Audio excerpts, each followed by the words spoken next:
from the day. Okay, so welcome to the first panel of the day, Archives and Contemporary Gender Politics. And I'm really delighted to chair this panel with two really wonderful speakers. I'm not going to take up any of their speaking time with long introductions, but please believe me when I say we really are very lucky to have them both here today. Anjali Arondekar is Professor of Feminist Studies and the founding director of South Asian Studies at the University of California in Santa Cruz. Welcome, Anjali, and thank you so much for coming. Clare Hemmings is Professor of Feminist Theory here at the Department of Gender Studies at LSE, where she has been, as many of you know, an absolutely vital, animating spark in the development and success of the department. And I'm just going to steal 1 second here to say thank you, Clare. Okay, so, yes. So I'm going to ask Anjali to speak for 20 minutes, yeah. 20, you can have 25 if you brilliant. speak slowly, but 20 to 25 minutes. And then I will hand over to Clare, and then we will open up for what I hope will be the first discussion of the day. So thank you. Thank you, Sadie, for that brief and riveting introduction. Good morning, everyone. Jai Bhim. I'm a caste oppressed person, so we begin with calling out a greeting to everyone who is caste oppressed and salam.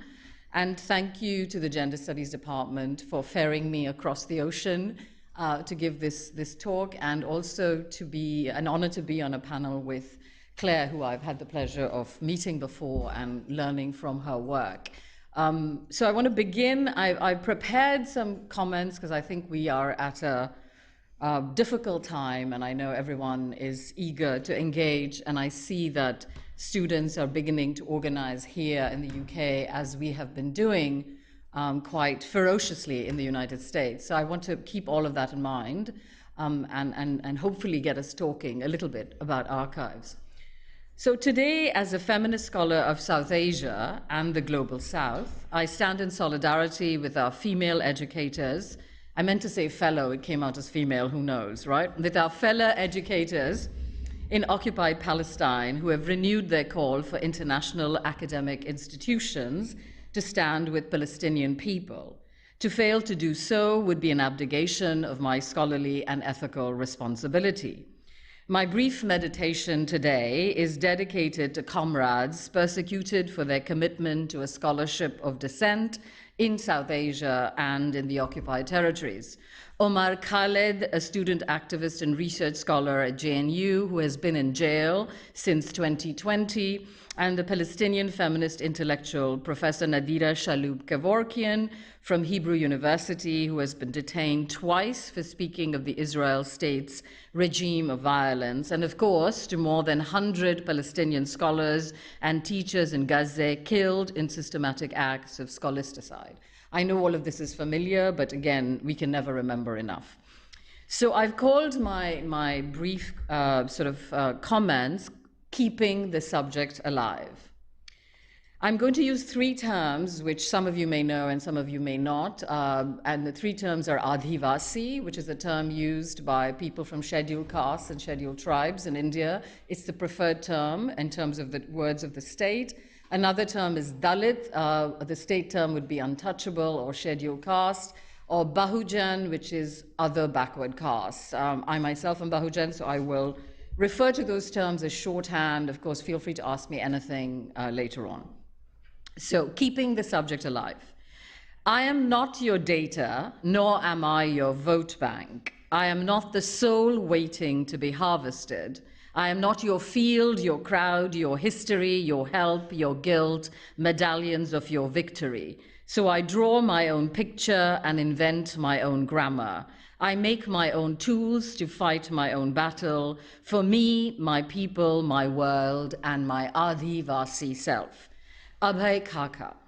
So writes Abhay Khaka, an Adhivasi scholar, activist, artist, in an excerpt from a longer poem entitled I Am Not Your Data, published in 2011. In what remains one of the most militant and poignant tracts of anti-caste aestheticism and politics. Kaka, a member of the Kuruk community, born and brought up in Jashpur district, Chhattisgarh, India, died tragically of a heart attack on March 2020. A stalwart of Adivasi land reform, Kaka was first and foremost an intellectual who pushed for radical imaginaries that would combat the datafication and the dehumanization of his Adivasi and Dalit Bahujan kin. If one motif hums through his poem, it is the pressing, almost unbearable awareness of the privations of caste and the unction of history, as if to say, between who we are and how we are seen lies an unbridgeable matrix, an archive of algorithmic violence that won't let us breathe. So I draw my own picture and invent my own grammar, he writes in his limpid litany of refusals, exhorting us, his readers, to imagine vibrant historical vernaculars for Adivasi and Dalit Bahujan presence. Now, for the past decade or so, I have returned often to Kaka's trenchant exhortations to think through my own intellectual discomfort with the archival regimes that secure pathways to histories of caste, descent, and sexuality, to think about what it means to not be data fodder for a knowledge supply chain that sees minoritized histories only through archival lineages of loss, erasure, and paucity. Just a side note here, I use minoritized, and I'm sure everyone here knows, but minoritized refers to a relationship to power, not a demographic, right? Bahujan, caste-oppressed people, are the majority in India, but we are minoritized through the exercise of power. So it's important to make that distinction again and again and again. So minoritized histories have been summoned primarily through archival lineages of loss, erasure, and paucity. I recently wrote a book, Abundance, Sexuality's History. It was in equal measure a diatribe, an exegesis, a theoretical meditation, and a historiographical experiment against the archival demands placed on minoritized histories and the scripted mandates of evidence, geopolitics, and verification, a sort of refusal of the show and tell historical method that requires archival erasure before it can imagine presence. The wager for me was that caste, gender, and sexuality were the interlude, the descent within the historical record that would wean us away from our imaginaries of data gathering and systems of verification. I also work on the historical past, so these become even more pressing.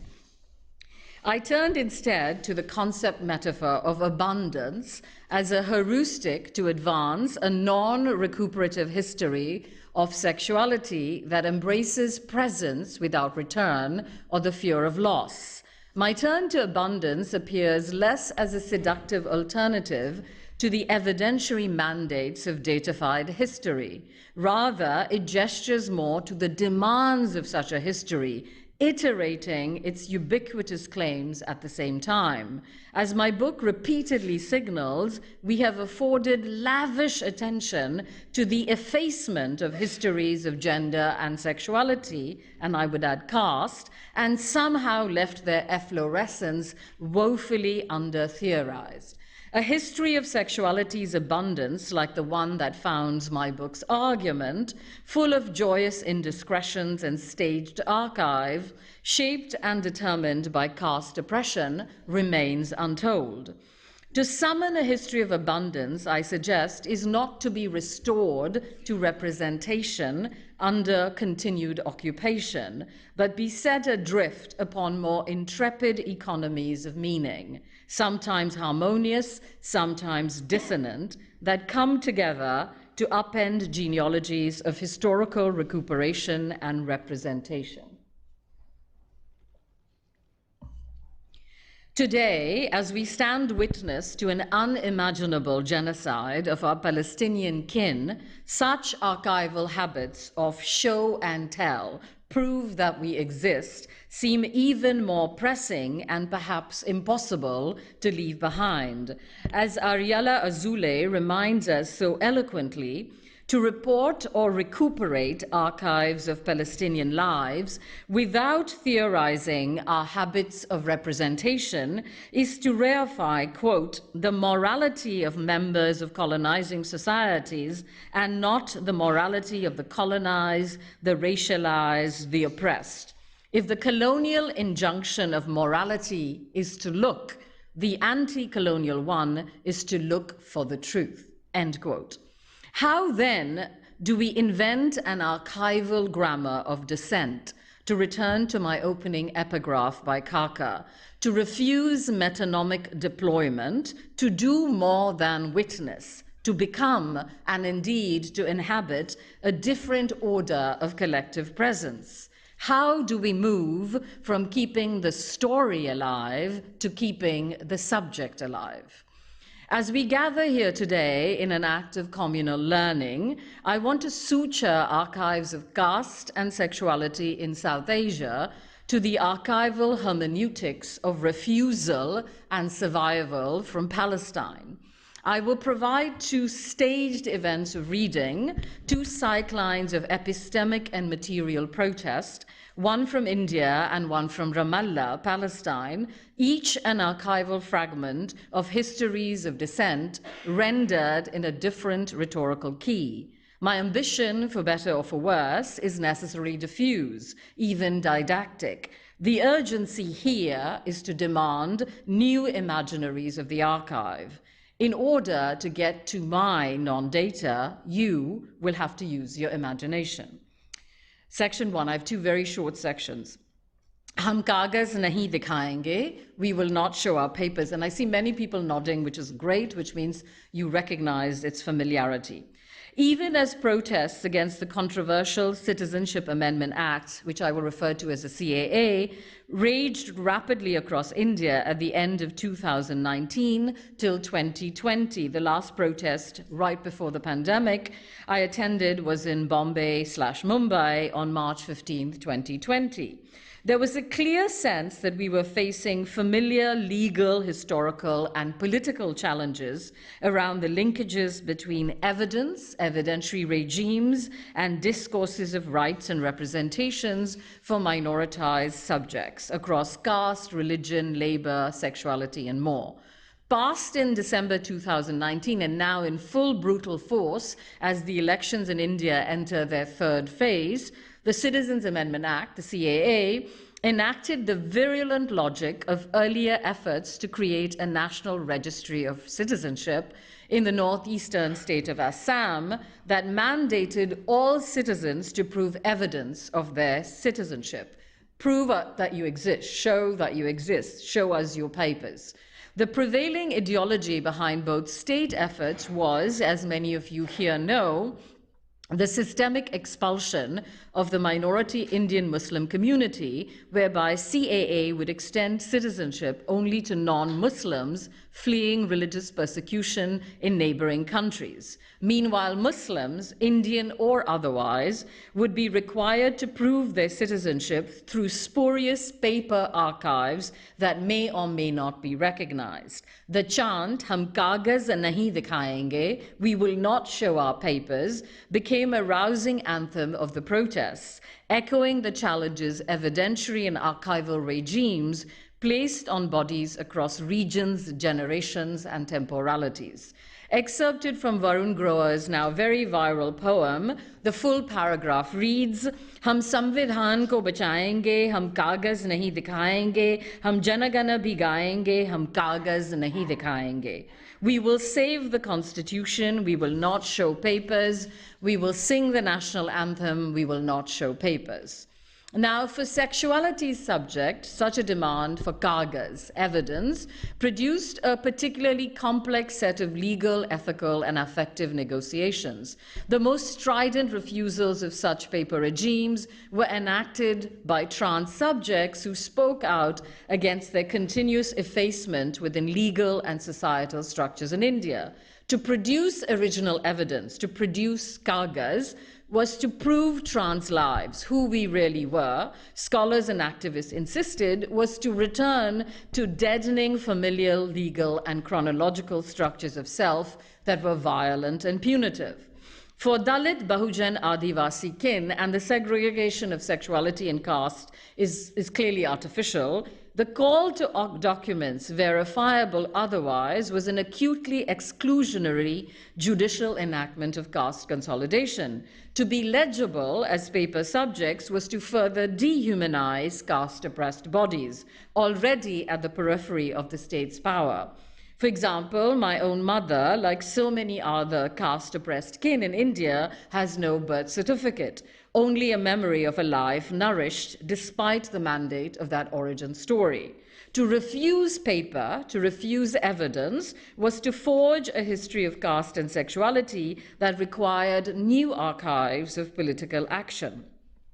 Now, a second development of these protests, and I wanted to mention it because I'm at LSC, and Dr. Babasaheb Ambedkar, who for many of us is a stalwart, of course, spent a significant amount of time here. So another important sign of these protests was the exuberant embrace, finally, of Dr. Ambedkar alongside a perceptible sidelining of Mahatma Gandhi, which some of us were happy about, as national icon.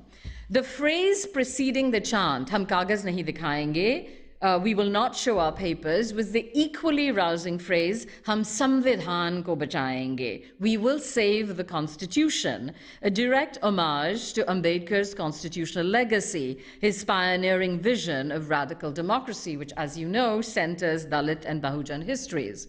Now, the invocation of the Constitution, the Samvidhan, must not be seen here as a return to the idea of enshrined truths or return to an evidentiary genre, maligned at the hands of an authoritarian and divisive state. Rather, the call to save and rescue the Constitution is more a call to what Kalpana Kannabiran has recently termed as Constitution as Commons, a space of active archive making and remaking, an abundant coming together of new grammars of subject making. The Constitution as Commons is not a paper, kagas, full of verifiable data and embodied beginnings, but more a vocabulary of protest and possibility.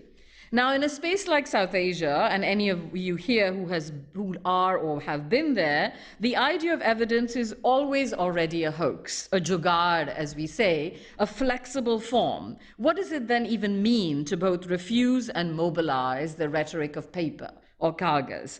After all, official evidence of existence in colonial and post-colonial South Asia is rarely commensurate with recognizable selves and identities, where the insinuation of paper rationality into lives is the very crux of the matter.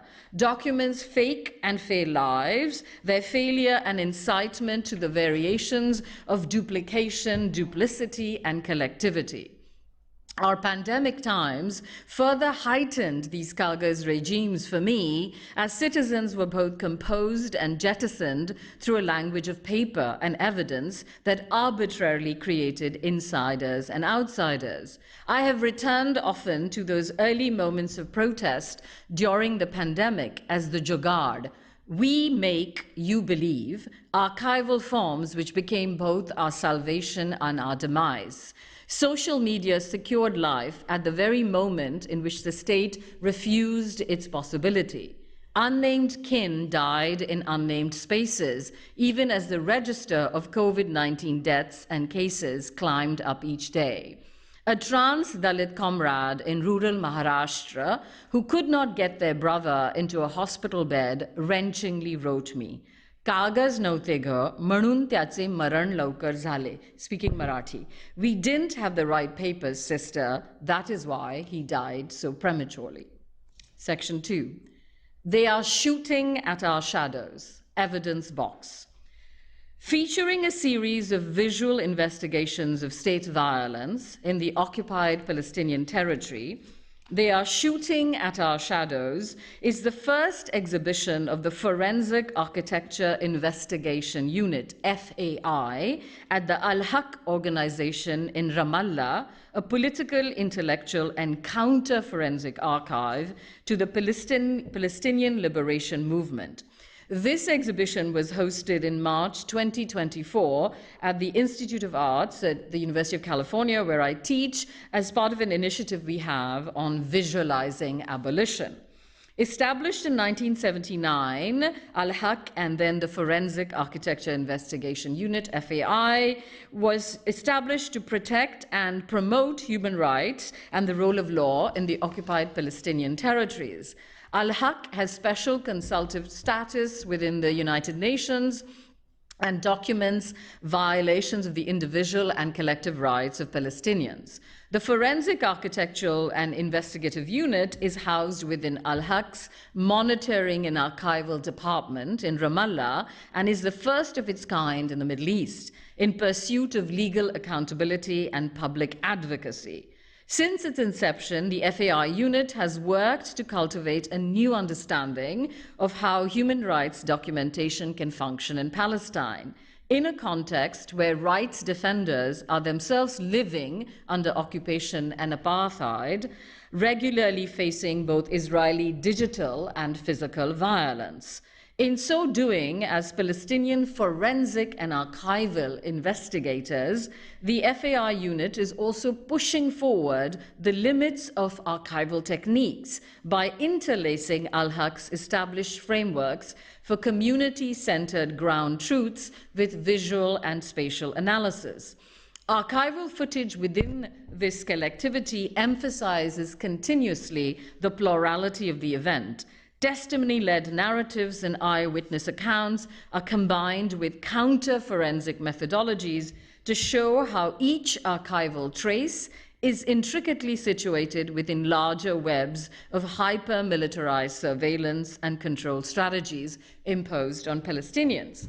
Now, the piece I want to just say a little bit about before I end is a showcased installation within this March exhibit, which was placed at the center of our sprawling museum space, and it was called Evidence Lightbox. It features a large grid of the occupied territories, perhaps as large as the screen. The grid is alive, pulsating in every iteration, with information coming through from different nodes of information retrieval. The text alongside the grid, so there's a big grid and there's a text alongside here, which reminds us that the information on the grid, which is alive, shifts continuously and hypnotically updates every minute, every second, via feeds from Palestinian reporters on the ground, social media posts, Israeli intelligence drones, burial records, statistical reports, and live camera footage from the ground. Now, there's a light box on a podium just like this, which stands in front of the grid with a red button. And as viewers, interlocutors, consumers, witnesses to this live archive, we are invited to press the button with the caveat that the button can activate any node on the grid.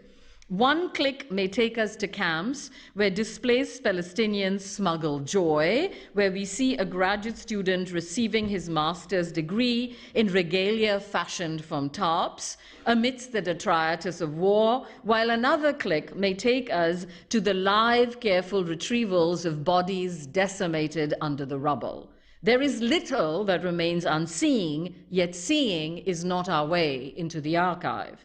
Archival access is guaranteed, but the story remains untold. We click, we see, we move, we engage, we archive to keep the subject alive.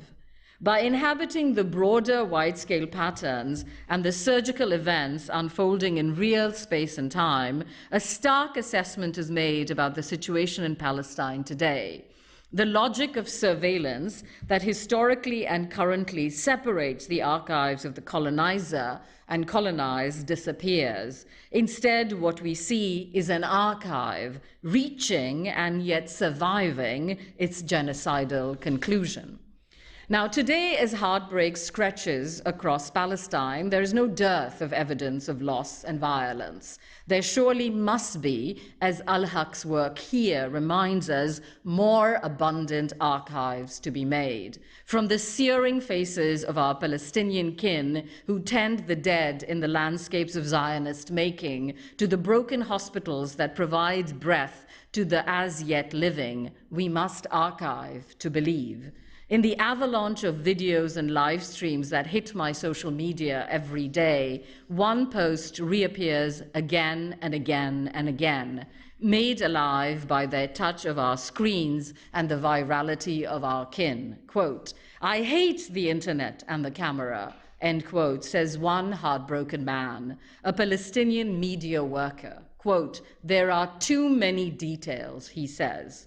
He is, after all, the only survivor, the only archive of the living dead, of data unprocessed. Ebed Azeb is his name, always a Palestinian, yet now the bearer of an archive of bodies unspoken. Quote, "Almost everyone wants to know how I survived," Ebed says, "but we never die," end quote. I am a Palestinian, I am a Dalit, I am the record of your loss, I am not your data, I am abundant. Towards dissent. Thank you.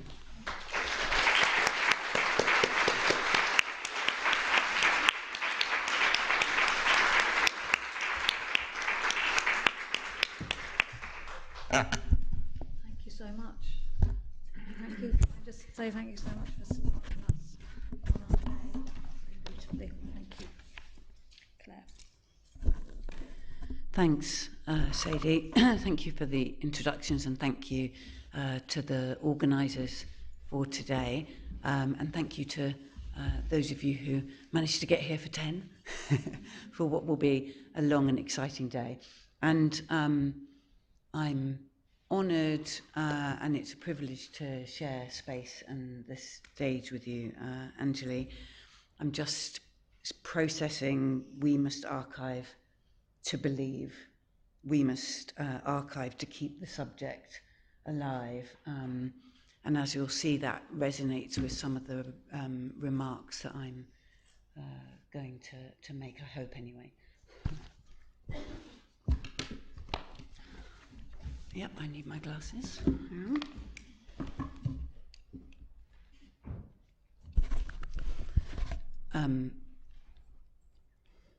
So the intervention I'm making today, can you hear me okay? Is called Accepting the Gifts, Reading Grief as Queer Feminist Archiving Practice. I want to reflect on what it means to read through and with grief as part of honouring friendship, knowledge and politics from a queer feminist archival perspective today. I'll be reading through and with my friend Amal Treacher Kabesh, who died in 2022 and who left a substantial body of work that engages central and impossible questions of our time. Amal was an Anglo-Egyptian scholar who lived between Cairo, Nottingham and London, and who worked from within psychosocial studies, social work practice and political activism. In Remembering Derek Jarman, Catherine Silverstone asks, quote, "What do memories of a life or death bring into the public domain? What do these acts of remembering enable and occlude? What do they suggest about relationships between the living and the dead?" Unquote.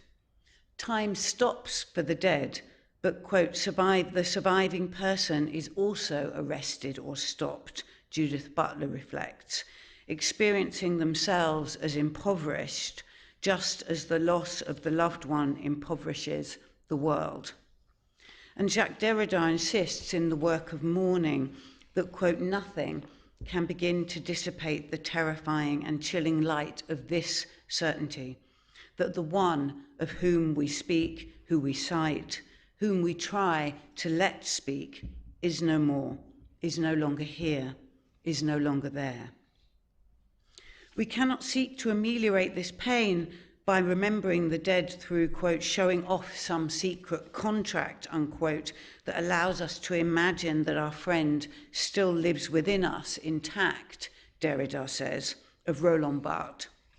For that is pure bad taste, he writes in his letters, whose methodology I borrow here. Yet still, for Butler, for Derrida, for Silverstone, we must find a way to do our duty to dead friends, representing their singularity through attention to the unique detail of their traces in the world, their archive. Only then can we read across the irreducible differences death confronts us with. Only then can we archive loss and love. Dear Amal, I remember meeting you for the first time when I joined the Feminist Review Collective away days in the summer of 2004. I was anxious, and as you know, when I'm anxious, I take myself very seriously indeed. You called me daft when I made what I thought was a particularly good suggestion. Clare, don't be so bloody daft, you said, and that shocked me out of my uncertain arrogance. I hustled to sit next to you at breakfast, lunch and dinner the next 2 days. I learned quickly how much I loved being close to you, leaning into you, basking in your smile and full-bodied laughter. You smelled like jasmine and warm wood. I began to learn about the importance of slowness from you that weekend. You stopped us moving on too fast, kept us in the complexity of difficult questions, of difference, and listened carefully to what people were trying to say underneath the noise of their bluster. We were 15 unruly, impatient, feminist collective members, and you kept us grounded. You apologised over the last breakfast for resisting my joining the collective. Oh God, you said, you told me you'd said, all we need is another young white queer scholar taking their eye off the anti-racist ball, waving away my acknowledgement that you might have been right to be suspicious by ordering a full English breakfast that we shared. By the end of the weekend, I'd signed up to co-edit a special issue of Feminist Review with you, Everyday Struggling, and became the editor for your article, Children's Imaginings and Narratives, that remains my favourite piece of your archive. You were deeply committed to the idea of the worthwhile struggle and embraced the sense of a lively, living body, quote, never still, always engaged with itself and the world. This capacity to accept that writing, no, life itself, is always about that struggle, meant that you were intellectually and instinctively drawn to your care for others as the rooted heart of any feminist post-colonial project. In your last piece of writing on Palestine from 2021, you insist that, quote, despite the pains and struggles of being a human being and the unspeakable difficulties, we are always, quote, urged into life by living, unquote. And that's one of the eloquent gifts I treasure from your archive, Amal, that with all the tangled horror of histories of violence, so tangled and so horrible that you are often almost speechless with longing and loss, only real engagement with others, real listening to others, will help us endure another grim day with its banal as well as demanding ghosts. To imagine differently, we have to refuse to succumb to despair, cultivate what you call, via Edward Said, a scrupulous subjectivity. Only then will we have a chance to simply, deceptively simply, you say, see things as they are. You used to like to say that we narrate the world to make it palatable, and in children's imaginings, you explain that, quote, narratives are the stories we tell ourselves and others. They are the attempt, partial and inadequate, to make sense of that which is otherwise incomprehensible and overwhelming, unquote. Crucially, too, storytelling is what enables humans, young and old, to hold out the possibility of changing the conditions they attempt to describe. you tell the wonderful story of Kareem, a boy aged 8, who, quote, told of his journey his grandfather would have taken to arrive in Britain. He told it as if he had taken the journey himself, using the present tense, with all the energy of first-hand experience. He had so internalized and lived this story that he had no sense that he could not have been there. Even when the other children pointed this out with some derision, he held firm. He had been there. This was probably a family story that had been told, retold, remembered and recollected over and over again. For this boy, his grandfather's story had actually become his own. This boy's narrative arises from his family's history of migration, and he embodied his family history so profoundly that I physically ached as I listened to him, unquote. Oh, Amal, I know you did ache as you listened to Kareem. He opened up to you, an adult he hardly knew, because he knew you would rather have poked your own eyes out than have crushed his conviction. And I know you will have recalled your own family history of migration, of loss and reparation, of desire and fantasy from within that ache. When I first met you, you interrupted my seriousness by teasing me and folded me back into your life. You leave your name, Amal, on the tag attached to an archival gift I can hardly bear to unwrap. You offered me the same care and attention you offered everyone in your life, and that formed the core of your method and thought. You tried to teach me the importance of slowing down and witnessing the other, though I will always be a failing student. I usually prefer to be breathlessly aggrieved. I will try and sit in the time the work takes, though, if only to be reminded of your glow, your bodily presence I ache from missing. It's that silver hair that you never should have dyed. It's the enormous smile that everyone remembers that lit up the whole of your face. It's the scent of jasmine and warm wood. Dear Amal, this isn't going to be easy. I keep coming back to the last time I saw you. You, Helen, and I met, as we so often did, for dinner, and you insisted, as you so often did, on coming our way. I'd not seen you for almost 2 years because of COVID, but I knew what a difficult time you'd had and that you'd fallen on an uneven pavement outside a supermarket and hurt yourself. Your diabetes had got worse and you were living on your own. I'd had the impulse when you told me about falling to get in the car and drive up to get you from Nottingham, and you said not to. You said not to. Of course you did. And I didn't. I was relieved too, of course. And so I managed my guilt by berating you on the phone instead. My shame binds me to the past I can't change, and my already disingenuous dream of rescue has turned to dust. But here you were now, struggling towards us, leaning on a stick, physically clearly in pain, and Amal I could only barely recognise. So I berated you again for getting the bus for Christ's sake and carrying, as you always did, a ludicrously large backpack jammed with student essays. We ate, we laughed, but the evening was filled with shadows. We didn't quite know what to say to each other because time was short and what needed saying would have taken longer than the three of us had. When you left, you pulled yourself back onto that number 38 bus, still refusing to get a cab, smiling and waving at us, wincing as you sat down. I was always telling you off. The universities you worked at drew you in and spat you out. They loved your inability to say no and your commitment to young people's flourishing, so they piled on the admin roles and belittled your attention to detail. As you know, I was also deeply irritated by your seeming acceptance of any institutional demand.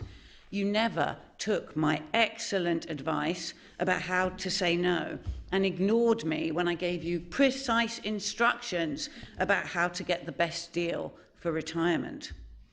And that rage was only amplified after you died, not even 6 months after leaving. And the University of Nottingham, where you worked for 16 years, awarded you not with the full professorship you so richly deserved, oh no, but with the Vice-Chancellor's Medal in recognition of your outstanding contribution to advancing equality, diversity and inclusion at the university.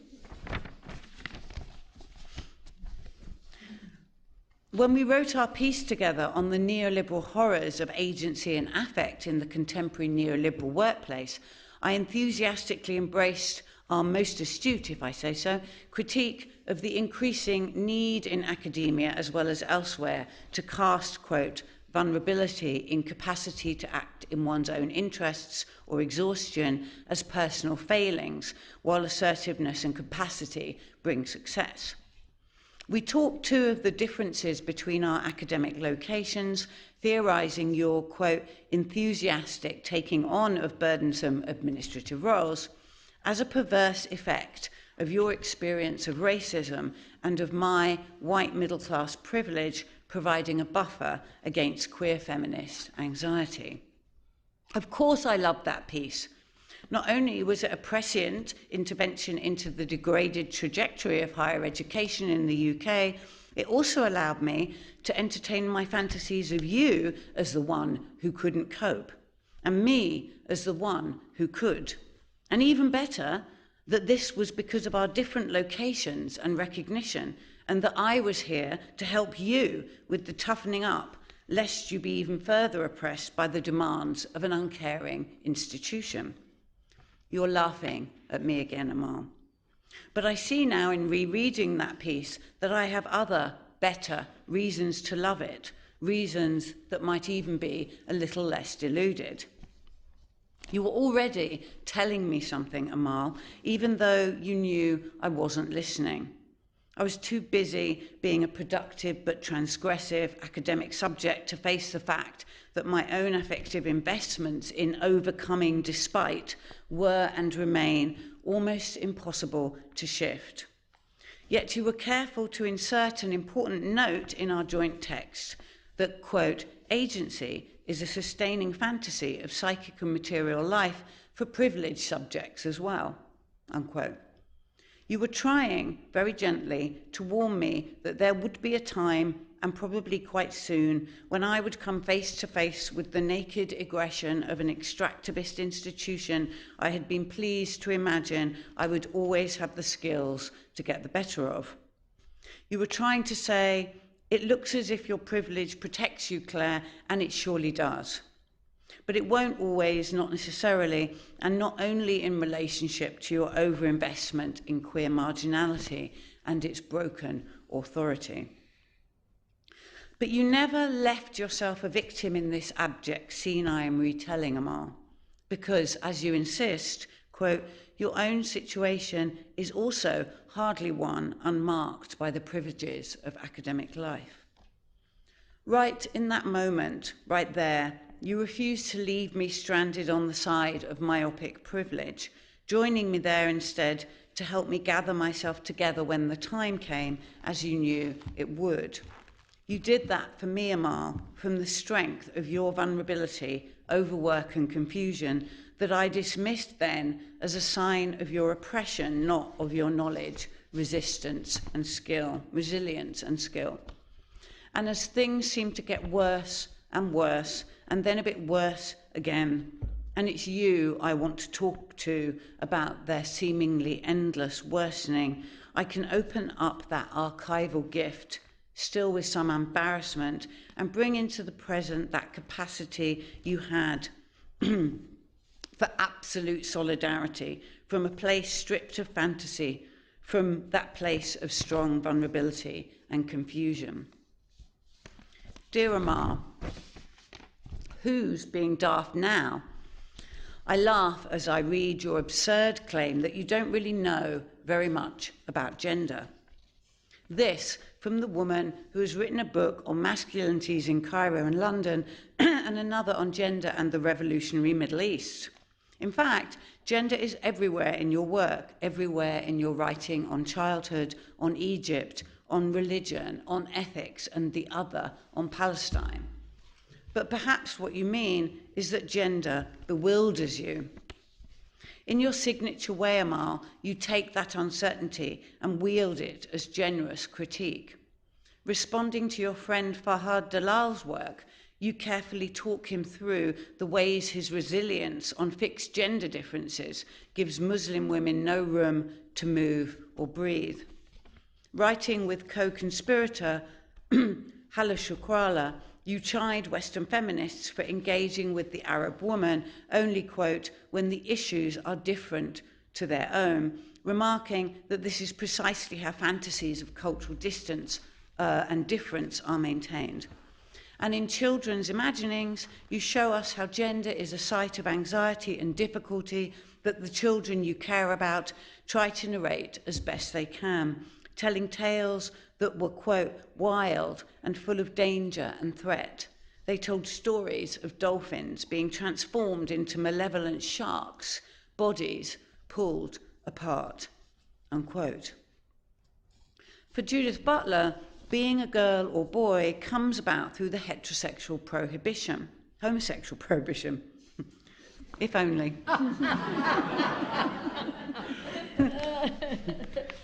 You become a girl to the extent that you cannot want a girl, despite the fact, of course, you have already wanted her.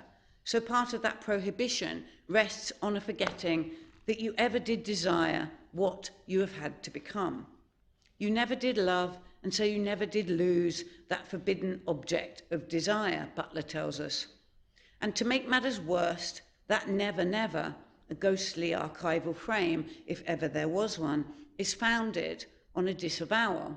Because if we had really never loved and lost, we wouldn't have had to take up that unlivable gender position in the first place. So instead, in her own unique way of honouring the queer dead, that this structure renders ungrievable, Butler asks us to accept that, quote, gender itself is composed of precisely what remains inarticulate in sexuality. Gender itself might be understood in part as the acting out of unresolved grief, unquote. Quick note, if you're still following me, in this quite remarkable restaging, it is the heterosexual woman who is the purest lesbian melancholic, and it is the drag queen's job to allegorize this for her. I accept Butler's proposition, and I think you did too, Amal. You can see that your 8-year-old girls are resisting the loss that heterosexual gendering requires, bringing grief and anger right into the frame before it's too late. They know what's being asked of them, of course, but when telling you a story you give them license to, they transform into subjects who refuse the kinship relationships that are already the source of so much disappointment. Parents disappear in smoke, siblings turn out to be frogs, and the girls are always the heroines of their own extraordinary tales. They're fighting for their lives, Amal, holding on to what they have never had and never lost, with a fierceness you admire. But it's not only the girls who are excessive, is it? Kareem is too, that 8-year-old boy who identifies with his grandfather so intensely that he becomes him. For boys to be boys, they are, of course, expected to identify with their fathers, but only so far and only so much. They are certainly not expected to skip a generation to become the grandfather hero of a familial story of migration. Perhaps this is how he honours his past, tells his own as well as his grandfather's story, and in the process complicates both the colonial and the gendered archival plots that threaten to make a mere boy of him. Dear Amal, we're not going to get anywhere with gender as melancholia, let alone refused identification, until we address the intergenerational post-colonial grieving Kareem embraces, are we? In her obituary for you, that was so hard for her to write, Susanna Radstone tells this story of your early life. Amal was born in London, where her father, Ahmed Kabesh, an Egyptian national, had studied for a PhD. Her mother was the daughter of the caretaker at the Egyptian embassy. Amal's early years were lived in comfortable surroundings in Cairo, where her father became a minister in Nasser's government. There were ballet classes, an excellent school, and visit to Groppi's cafe. But in 1964, after her parents divorced, she moved back to London with her mother and sister, Amani. Settling in Thornton Heath, where her mother worked for the gas board, life was very different.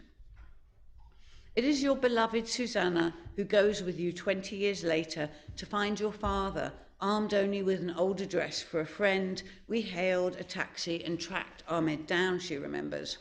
Later, you meet Amir in Cairo, fall in love with and marry him, and you begin to live as you did until you died, between Egypt and England, trying to find a way of integrating your loves and losses in those spaces of translation.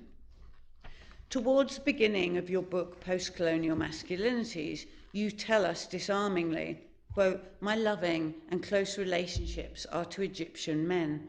They get under my skin, cut through my being, penetrate me in a way that European men do not, and my relationships with them are full of stuff, fantasy, and emotion."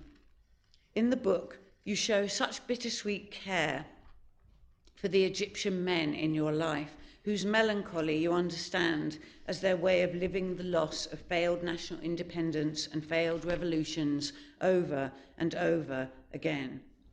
In your reading of the post-colonial novels that are the focus of this labour of love, you describe how, quote, fathers sit, wasted and whiling away time as they stare into space, waiting for the perfect day. They wait in a state of what I can only describe as wanting, unquote.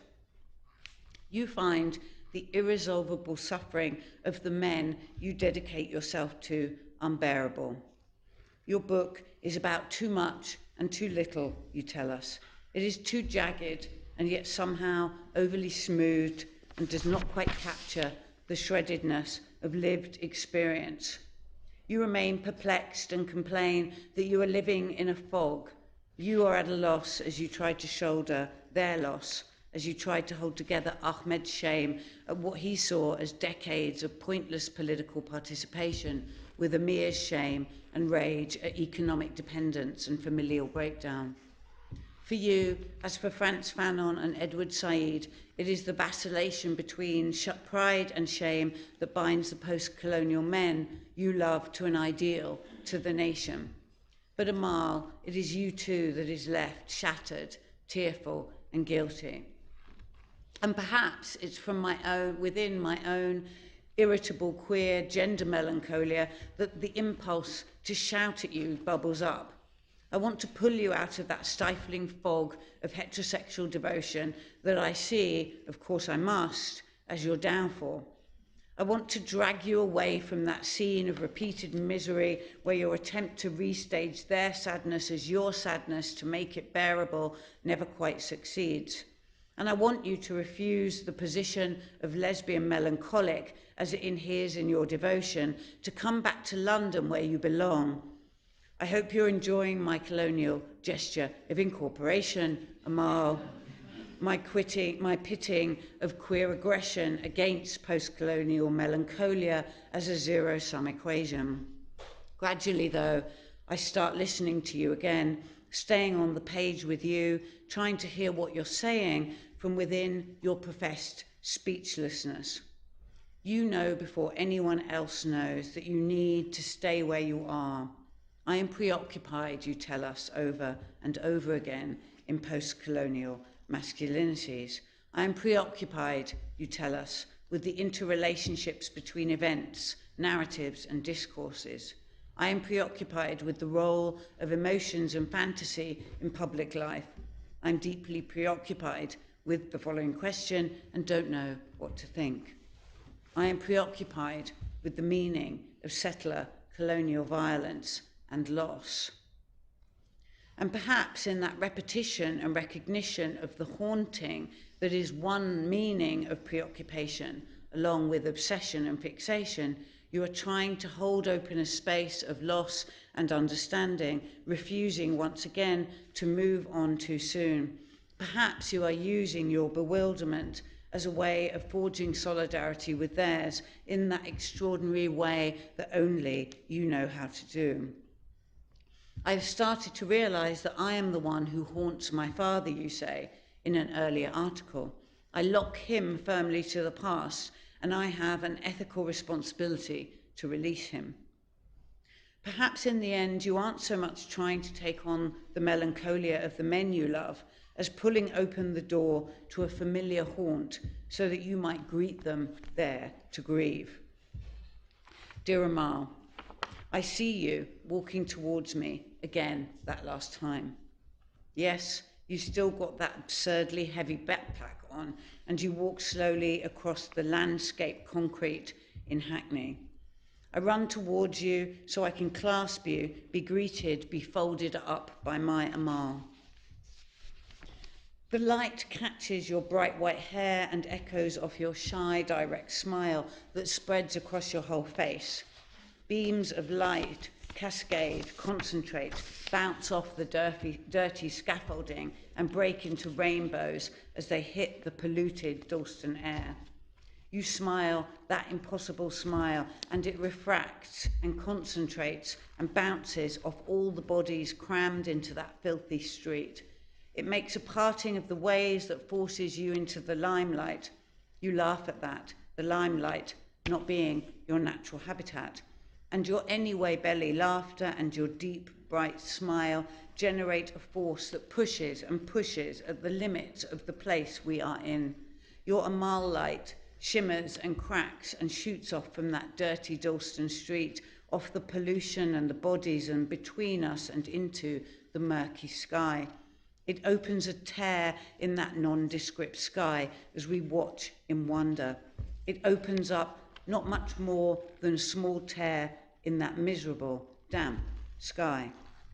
And because time has stopped and gravity has stopped and the world has for a moment stopped in its tracks because of your smile, Amal, and because I won't and can't, and it is unbearable, I jump up and grasp the sides of that tear and pull on its edges with all my might. And I know I can't stop you falling over or smiling or listening, Amal. I can't stop you wearing that ridiculous backpack or getting on the number 38 bus. Look, there you are falling again, as well as smiling and listening.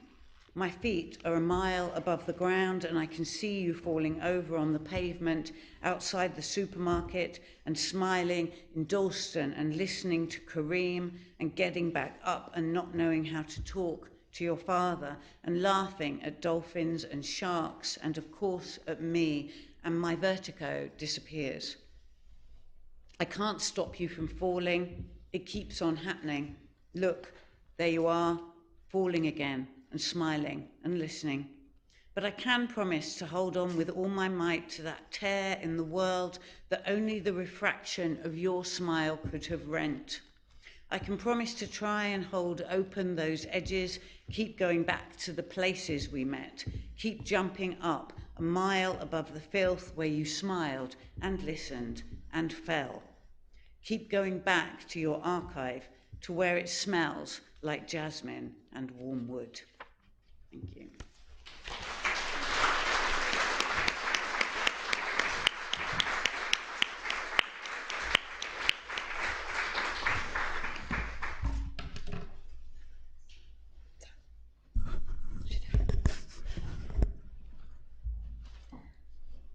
Oh, thank you. But I was wondering what you were doing there for a second. Thank you so much, both of you. You have started us today in such gut-wrenching ways, and that's so important. And thank you for bringing the dead into the room where they always need to be, one way or another. I'm going to open up for questions. We have 15 minutes. For questions. Questions for either one of our speakers or a question across would be very welcome. Violet is here with a microphone, and so is Catherine, thank you. And yes, so any comments, questions, thoughts, reflections, and so on. Got one in the middle here, the pink, thank you. Hi, thank you both for your moving and incredibly empowering speeches. The question that I have is actually for the both of you. How would you say that, well, how can you ensure that, as we practice this act of keeping the subject alive and keeping these archives, do you think that it will always come at a personal sacrifice in terms of a burnout, or is that an inevitable or necessary price to pay? Thank you. Thank you. Let's start with that question, and then I'll gather some more. Yeah. I don't know. I mean, that's the weird thing, isn't it, about temporality? I don't know that you can guard against such things, or that's the task. I mean, I think what I do know is I think that it's not possible to imagine subjective living, continuing to believe, continuing to try and animate relationships and contexts of value without reflecting directly, and as Amal said, seeing things as they are. What I know is that not doing that work isn't going to help, and in fact is simply going to lead to the kind of alienation that is itself a kind of death, right? So it's a, and I suppose in that sense, I think honouring the dead as well as the living is surely the only way of trying to have some of not I don't know, burning out. I mean, aren't we shells in so many ways already? But maybe there's something that can be about not reparation, that's the wrong word. But anyway, yes. Tell me your name. Lulu, salam. I would actually disagree a little bit, which is why we're getting paid the big bucks, right? So I would say for me, this is not a place of death. This is a place of life, abundance, possibility, joy, and the refusal to give up. And I think that's why I began the way I did. That's why I feel like I've dedicated my life work to thinking outside of constantly writing stories of disappearance and exhaustion. Now, it doesn't mean that doesn't exist, but that's the subaltern condition of life, right? Every day is loss, every day is death, every day is marginalization. So I think it's not to say that that doesn't happen. My invitation to you is what is lost if we continue to inhabit only those vernaculars of life, right? I have lost many, many, many Palestinian friends in this past, friends who are very dear to me. I have a graduate student whose entire family is dead. But what I hear from them and what I hear from the Dalit Bahujan folks I work with in India is always a reminder of the joy that continues to inhabit their lives. And I don't mean this in any facile, feel the love kind of way, though feel the love is great.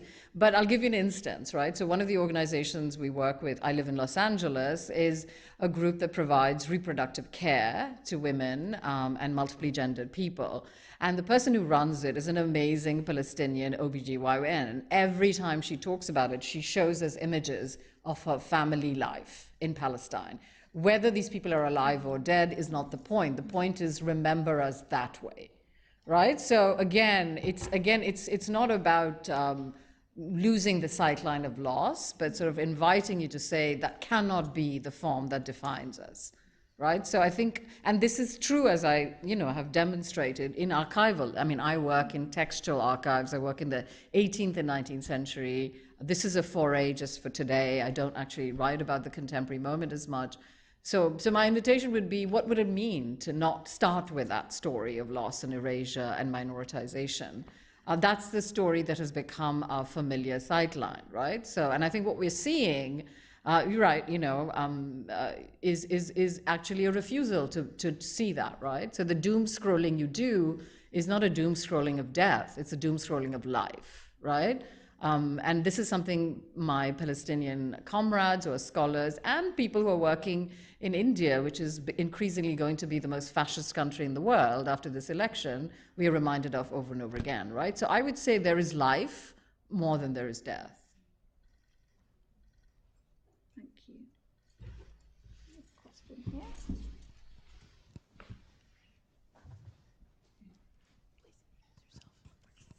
Thank you very much. I'm Benedito Ferrao. My question is for Dr. Arondekar. Anjali, I'm thinking between your first and second books, especially when you speak of the language of absence in the first one. I feel like the state's moved from a language of the protection and expression of rights of the individual to that of protecting, the language of protecting the individual.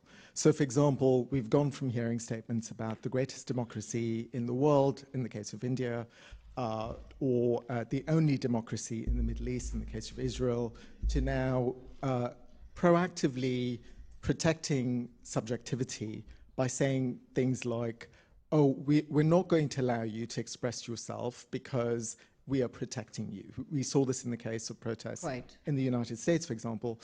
How do we reckon with that when the subject themselves are absented from their own process of protest? I mean, I think that's a wonderful question, Bene. Thank you. And I don't know if I have an answer to it, but let me think with you for a minute.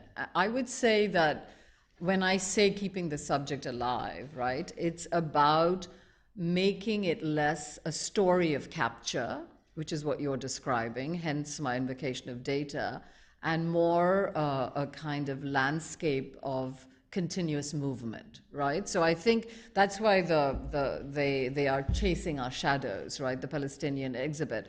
So it's a clear awareness, right, of how it's a language of patronage which has shifted, right? So the protecting subjectivity is a very colonial model of we're going to save you from yourselves, ergo, right? And Bush is very happy when he gets hit by a slipper back in the Dark Ages because that means we encourage dissent, right? So it's to use Claire's language a little bit, it's incorporation to disavow, right? So I think the protection model has become very problematic, right? Because its attachment to rights and representation requires you to attach yourself to an identity category within that landscape, right? And I think what's useful about, and I think that's why when we speak of Palestine, it's not as a form of exceptionalism, right? It's an epistemology for our current moment, right? So I think what we're learning is to unmoor ourselves from the ways in which these subjectivities are being sutured to certain histories, right? So as everyone here knows, Palestine is in the Levant. It is not only Muslim, there are Christians. We know all of this, right? But yet the reiteration of a kind of subjectivity that needs to be protected sutures itself back to those forms, right? So I think for me, that's why the call to abundance is, again, not a literal plenitude, right? It's a kind of hermeneutic form that constantly says, do the work as you stand, rather than attach yourself. And we're seeing this, in the protests movements as well, where the press is repeatedly, especially in the United States, I mean, I'm constantly on the phone because I don't know which student has been arrested. My partner, who also is a professor, has been jailed and released, right? Is that we're constantly being told these protests are about the freedom of speech. But the students are reminding us over and over again, this is not about the freedom of speech, it's about the liberation of Gaza. Right? So here you have the protection model, which has gone awry, and the actors are telling us, look, don't prescribe but yet again we get folded into that, right? So we are living that moment in precisely the way that you're saying. But what's beautiful and inspiring, and I'm going to stop bitching about undergraduates ever again, right? They've been the bane of my existence, and now I look up to them, right? Is that they're providing us with a language of collaboration and conflict in a way that I think is saying, no, we're not going to surrender to that story anymore. So it's not really an answer, but I think what you're asking is, is this shifting mobility, right? And you see this in India, of course, in electoral politics. I don't want to bore you all with that, but how caste oppressed people are also thinking about protection as a very kind of, flexible form that has to be used. So, but excellent question. Thank you. Thank you. We are really on the edge of time, but I think there's if a there couple is, more people. yeah, could we just collect maybe a couple of questions?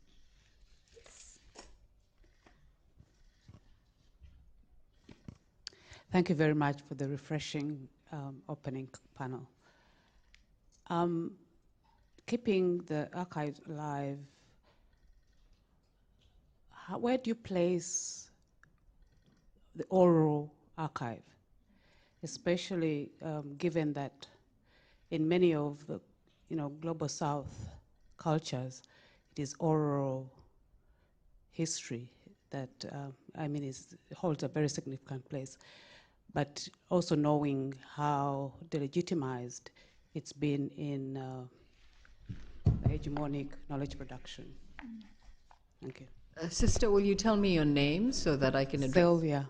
Thank you, Sylvia. I think your question is, I think you've answered your question, and I would say that the oral archive is constitutive to these archives, right? But I think one of the things that I've spent a lifetime thinking about is why the oral archive should not be the central archive we turn to when we think about histories of the global South, because it renders those forms always ephemeral, right? So, but if you think about places like South Asia, for example, or places like West Asia, Iran, Iraq, or the Levant, orality is a form of transmission, right? I'm thinking of Michel Rav-Trouillot's, very early book around Haiti. But one of the points I'm trying to also get us to think about is that orality can also be textual, right? You sing a song to me and I render it into text. Does that mean it's not an oral practice anymore, right? So what happens in that form? And what we're seeing, particularly within the archives of Dalit Bahujans and Palestinian sort of articulations of the archive, is that when you click on that grid that I was talking about, right, you can actually hear someone speaking, right? Now, is that oral history? Is it testimony? What is it, right? It's a form of speech that takes place in multiple forms, right? So a ritual practice can also be oral without any language. So the idea is to fold all of these together in a non-competitive way, right? Meaning to say, oral histories have as much value or as written histories, and vice versa. Because I think one of the things that, especially those of us who work in the historical past, is we are constantly told you have no written texts, you have no all you have is cultural transmission, etc., right? With an understanding that somehow that's the only repository of life. And I really want to not refuse that, but to say, well, there are multiple forms of archives that are available. We're just used to thinking about them as not there, right? And what happens if? So it's less about saying oral is less important and written is more, but it creates an economy of archival value which is non-competitive, right? Does not privilege one on the other, because otherwise brown and black histories always get written out as ephemeral, etc., and as not being preserved, etc. So the book that I wrote about is a collectivity of Devadasi, sex workers from the 19th century, who kept their own archives. And nobody has worked on it because people expect the archives to have disappeared. So because they're present, they're uninteresting because they're not oppositional, right? So anyway, I think we're saying something similar, but I'm asking you, perhaps inviting you to say, well, what if we place the oral and the non-oral in an economy of value that is commensurate rather than privilege one over the other? Thank you, and welcome, Sylvia. Thank you for joining us for for the conference.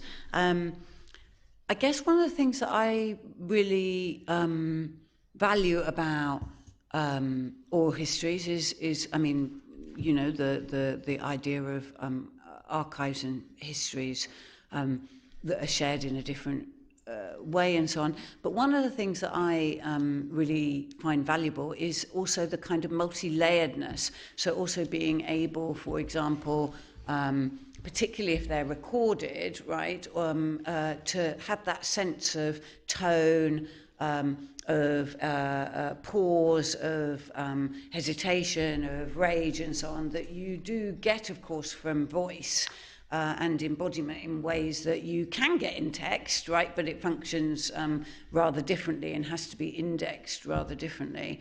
And I was reminded of that in reading and also in a presentation that they gave recently of Zetu Matabene's work on archives in South Africa. I'm thinking particularly about that question of texture to oral histories that I think is super important. So thank you. Thank you. I'm very sorry, particularly to Evie, but I hope you'll find the speakers during the coffee break if there were more questions, but we don't quite have time. So I'd just like to say thank you again so much to our speakers, and thank you all for your contribution.